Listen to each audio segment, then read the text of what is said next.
एक commercial airline pilot का काम क्या होता है? उनकी ड्यूटीज़ क्या होती है? उनकी रिस्पॉन्सिबिलिटीज़ क्या होती है? इस काम को अच्छे से करने के लिए कौन से स्किल्स की ज़रूरत है? और आमदनी कितनी हो सकती है? सो कमर्शियल पायलट की लाइफ के बारे में, काम के बारे में कुछ इंटरेस्टिंग चीज़ें, पूरी डिटेल्स, रिस्पॉन्सिबिलिटीज़ के साथ मैं आपको बताने वाला हूँ। चैनल को सब्सक्राइब करते हैं और आगे बढ़ते हैं। पायलट्स जो है इनकी बहुत ज़्यादा डिमांड है इंडिया में और अब्रॉड। आप देखिए कि इंडिया में हर छोटे शहर में अब एयरपोर्ट बन रहा है। जहाँ एयरपोर्ट्स थे अब वो एयरपोर्ट अपग्रेड हो रहे हैं। हर साल ज़्यादा लोग जो है अब फ्लाइट्स लेना शुरू कर रहे हैं। इंडिया का एवरेज एज और इनकम भी बढ़ रहा है। आप अगर चाइना से कंपेयर करें तो चाइना का जो एविएशन कमर्शियल मार्केट है, कमर्शियल एयरलाइंस का, वो इंडिया से लगभग 4 से 5 गुना बड़ा है। तो आप एक्सपेक्ट कर सकते हैं कि इंडिया का मार्केट भी अगले 10-12 साल में एटलीस्ट 4 गुना तो बड़ा हो ही जाएगा। तो यहाँ पर जो है पायलट्स और एयरलाइंस में काम करने वाले जो अलग अलग जॉब्स होते हैं उसकी डिमांड इंडिया में बढ़ती रहेगी और उन सब के बारे में भी मैं आपके लिए वीडियोस बना रहा हूँ। हमें लगता है कि एयरलाइन का जो पायलट है उसका काम है भैया आओ पायलट गिरी करो, अपनी प्लेन उड़ाओ और पहुंचा दो उसे कहीं पर। लेकिन देखिए गाड़ी चलाना और पायलट बनना थोड़ा सा डिफरेंट होता है, बहुत ज़्यादा डिफरेंट होता है। तो पायलट की जो रिस्पॉन्सिबिलिटीज़ होती है वो काफ़ी डिटेल्ड होती है। तो मैं आपको एक एक करके उनकी की रिस्पॉन्सिबिलिटीज़ जो है उसके बारे में पहले बताता हूँ, फिर स्किल्स के बारे में जानेंगे। पायलट्स अपना काम शुरू करने से पहले प्री फ्लाइट एग्जामिनेशन करते हैं। वो जाते हैं, फ्लाइट को चेक करते हैं, इंस्पेक्ट करते हैं कि सारे सेफ्टी के नॉर्म्स वगैरह ठीक है या नहीं। आपने कई बार सुना होगा कि कोई एयरलाइन जो है सारे पैसेंजर्स को ऑनबोर्ड कर लेती है और फिर वो पैसेंजर्स फ्लाइट में 4 घंटे बैठे रहते हैं और फ्लाइट उठती ही नहीं है क्योंकि कुछ ना कुछ प्रॉब्लम आ जाती है। ऐसा मेरे साथ एक बार हुआ है कि 1 घंटे तक हम फ्लाइट के अंदर बैठे और फ्लाइट उड़ी ही नहीं। उस समय जो है जो हमारे पायलट थे, जो कैप्टन थे, कप्तान ने जो है अनाउंसमेंट किया और बताया देखिए मैं इंस्पेक्शन कर रहा था फ्लाइट के पहले और मैंने एक छोटा सा टायर पर कट देखा। वैसे तो बहुत ज़्यादा डरने की बात नहीं है लेकिन सेफ रहने के लिए मैंने कहा है ग्राउंड स्टाफ को कि भैया इसे जो है पहले ठीक कीजिए, चेंज कीजिए, उसके बाद फ्लाइट उड़ेगी। सो ऐसे इंस्पेक्शंस करना जो है अलग अलग चीज़ों के कि चीज़ें जो है सेफ है, मैं पैसेंजर्स को सेफ ले जा पाऊंगा point A to point B, ये पायलट्स करते हैं। ये आप कह सकते हैं एक बहुत simple primary pre flight duty है इनकी। फ्लाइट का जो प्लान है एयरलाइन के साथ मिलके, जो भी वेदर कंडीशंस है, जो भी रूट लेना है, जो भी पैसेंजर्स है, फ्लाइट किस टाइप की एयरक्राफ्ट को उड़ा रहे हैं, किस टाइप का टेरेन होने वाला है, सी के ऊपर से जाएंगे, माउंटेन के ऊपर से जाएंगे, लैंड के ऊपर से जाएंगे, इसके ऊपर डिपेंड करता है कि फ्लाइट का पाथ क्या होगा। सो फ्लाइट पाथ क्या होगा, वहाँ तक जाने के लिए इनफ फ्यूल है नहीं है, कितना फ्यूल होना चाहिए, कितने पैसेंजर्स है, इन सब चीज़ों का भी जो है एक पायलट को फ्लाइट उड़ाने से पहले, फ्लाइट में बैठने के पहले पूरा स्टडी करना है और फिर फ्लाइट के लिए प्रिपेयर करना है। अब जब एरोप्लेन उड़ चुकी है और आप जा रहे हैं अपने डेस्टिनेशन में, सो कोई वेदर में चेंज हो गया है, जहाँ पर आप लैंड करने वाले हो वहाँ कोई प्रॉब्लम हो गया है या किसी भी और वजह से हो सकता है आपको अपना रूट चेंज करना पड़े या हो सकता है कोई और एडजस्टमेंट्स करनी पड़े फ्लाइट में। So through out the flight, जब तक वो फ्लाइट हवा में है, जो पायलट है वो स्टडी करते रहेंगे अलग अलग वेदर कंडीशंस, डेटा सब देखते रहेंगे कि भाई रूट और प्लान जो है जैसा सोचा था वैसा ही जा रहा है या कोई चेंजेस करने की जरूरत है।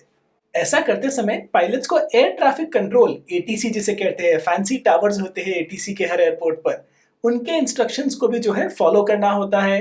हो सकता है वो कोई इंस्ट्रक्शंस दे कि भैया ये फ्लाइट इस वक्त लैंड नहीं हो सकती, इसे ऊपर ही घुमाते रहिए, या फिर आप जो है ये XYZ प्रॉब्लम है, यहाँ फॉग ज़्यादा है, अंधेरा ज़्यादा है, या कुछ और प्रॉब्लम है, आप दूसरे एयरपोर्ट चले जाइए, या फिर आप बस अपना स्टेटस अपडेट दीजिए कि आप कब लैंड करेंगे, आपका लैंडिंग का सीक्वेंस क्या है। बिजी एयरपोर्ट्स में बहुत सारी फ्लाइट्स वेट कर रही होती है लैंड करने के लिए। सो आपका सीक्वेंस क्या है लैंडिंग का, ये सारे कोऑर्डिनेशन एटीसी के साथ, एयर ट्रैफिक कंट्रोल के साथ पायलट को करना होता है। किसी भी फ्लाइट में पायलट की रिस्पॉन्सिबिलिटी होती है कि हर पैसेंजर और क्रू वो सुरक्षित रहे और अपना काम सही तरीके से करे, स्पेशली क्रू के लिए। सो क्रू को मैनेज करना, जो फ्लाइट अटेंडेंट है और बाकी स्टाफ आप देखते हैं, उन्हें मैनेज करना, उन्हें लीड करना, उन्हें इंस्ट्रक्शंस देना, उनके क्वेरीज को सॉल्व करना, ये भी पायलट का काम है। अब आपने कई बार देखा होगा पायलट्स अनाउंसमेंट्स करते हैं मिड फ्लाइट, पैसेंजर्स से डायरेक्ट बात करते हैं, इंफॉर्मेशन देते हैं कि आपके लेफ्ट में ये फोर्ट दिख रहा है, आपके राइट में ये समुद्र दिख रहा है, हम इतनी दूर पहुंचे हैं, इतनी दूर पहुंचने वाले हैं, या फिर मौसम नीचे का ऐसा है, या फिर डिले हो रहा है, कोई चीज़ की वजह से हम टाइम पर नहीं पहुंचेंगे तो उसके रीजंस बताना। ये सारी चीज़ भी जो है, कम्युनिकेशन जो है पैसेंजर्स के साथ, ये पायलट खुद करते हैं। कोई भी सडन चेंजेस आ जाए, कुछ आपत्ति आ जाए, कुछ प्रॉब्लम आ जाए, तो उसको क्विकली अडेप्ट करना और सिचुएशन को संभालना, ये पायलट को करना ज़रूरी है। फ्लाइट प्लान में कोई चेंजेस करने हैं तो वो चेंजेस करना, और वो चेंज हुआ तो उस चेंज के ऊपर से रिपोर्ट लिखना कि फ्लाइट में ये चेंज क्यों हुआ, उसे डॉक्यूमेंट करना और उसे फिर सबमिट करना, ये भी पायलट का काम होता है। फ्लाइट के अंदर कोई इंसिडेंट हो गई, कोई झड़प हो गई, कुछ गड़बड़ हो गई, तो उसके लिए भी जो है पायलट को एक रिपोर्ट लिखना होता है, और जब वो प्रॉब्लम हो रही है तो उसे एड्रेस भी करना होता है।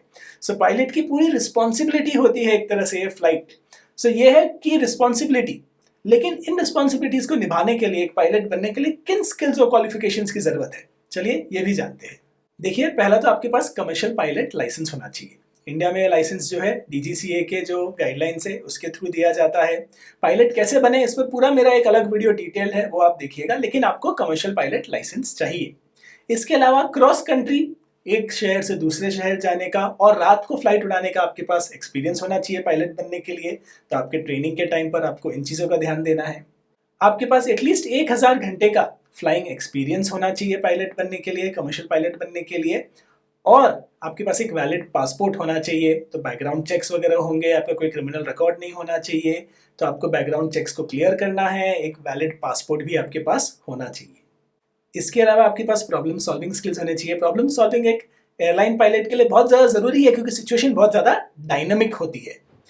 डिसीजन मेकिंग स्किल्स भी बहुत इंपॉर्टेंट है, क्योंकि आपको क्विकली डिसीजंस लेने होते हैं, आपको डिसाइड करना होता है क्या करना है। काफ़ी बार फ्लाइट जो है लैंड होने वाली होती है और कुछ दिख जाता है आपको नीचे रनवे में, और आप तुरंत फ्लाइट को ऊपर उड़ा लेते हैं। तो आपको एकदम सिचुएशनल अवेयरनेस रखनी है, क्विक डिसीजंस लेने हैं, और अपने एनवायरनमेंट के बारे में थोड़ा सा ध्यान देना है कि कोई प्रॉब्लम आए तो उसे तुरंत आपको टैकल करना है।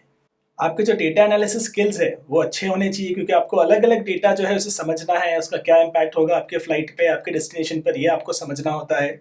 सो डेटा इंटरप्रिटेशन स्किल्स बहुत ज़्यादा ज़रूरी है। कम्युनिकेशन स्किल्स जो है पायलट के लिए एकदम ए ग्रेड होने चाहिए। कम्युनिकेशन स्किल्स इंपॉर्टेंट क्यों है? आपको अपनी क्रू से जो है इंटरेक्ट करना है, आपको अपने को पायलट से इंटरेक्ट करना है, आपको एयर ट्रैफिक कंट्रोल से इंटरेक्ट करना है। हो सकता है एयर ट्रैफिक कंट्रोल जो है वो अलग कंट्री का हो, तो उनका नेटिव लैंग्वेज, उनका एक्सेंट अलग हो, तो वो अलग तरीके से बात कर रहे हो सकता है आपका को पायलट अलग नेशनल हो, उनका एक्सेंट अलग हो। तो आपके जो कम्युनिकेशन स्किल्स और कॉम्प्रीहेंशन स्किल्स होने चाहिए वो बहुत ज़्यादा अच्छे होने चाहिए कि इन सब के साथ जो है आप अच्छे से कम्युनिकेशन कर सके। एटीसी ने आपसे कुछ करने का और आपने कुछ और कर दिया तो भैया हादसा हो सकता है। इसलिए एज अ पायलट आपके कम्युनिकेशन स्किल जो है बड़े अच्छे होने चाहिए। टेक्निकल इन्फॉर्मेशन को समझने के अलावा आपको स्ट्रेसफुल सिचुएशंस में काम रहना भी जरूरी है। आप सबने मूवी सली देखी होगी, जहां पर जो हमारे कप्तान हैं उन्होंने एक फ्लाइट को पानी पर, हडसन रिवर पर लैंड कर दिया था। बड़े ही अमेजिंग मूवी है, और उस मूवी में बताया गया था कि किस तरह जो है पायलट के ऊपर बहुत ज़्यादा स्ट्रेस होता है, स्पेशली ऐसे सिचुएशंस में जहाँ कुछ गड़बड़ हो रही हो। इस केस में एक बर्ड हिट हो गया था उनके इंजन में, और उनके पास कोई जगह नहीं थी लैंड करने के लिए। न्यूयॉर्क के बीचों बीच उन्होंने हडसन रिवर में लैंडिंग किया था। बहुत ही ऐतिहासिक मोमेंट था। अगर आप एक पायलट बनना चाहते हैं, पायलट के स्ट्रेस को समझना चाहते हैं, तो इस मूवी को जरूर देखिएगा। इसका लिंक भी मैं आपके लिए डिस्क्रिप्शन में रख दूंगा।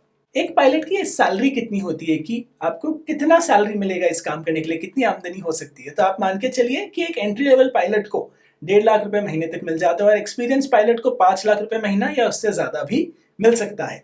पायलट कैसे बने, पायलट के इंटरव्यू, क्वेश्चन एंड आंसर्स, कई सारी चीजों के बारे में जो है मैं जो है वीडियोस बना रहा हूँ। इन वीडियोस में आपको इंटरेस्ट है तो नीचे डिस्क्रिप्शन में, कमेंट्स में आपको ये वीडियोस मिल जाएंगी।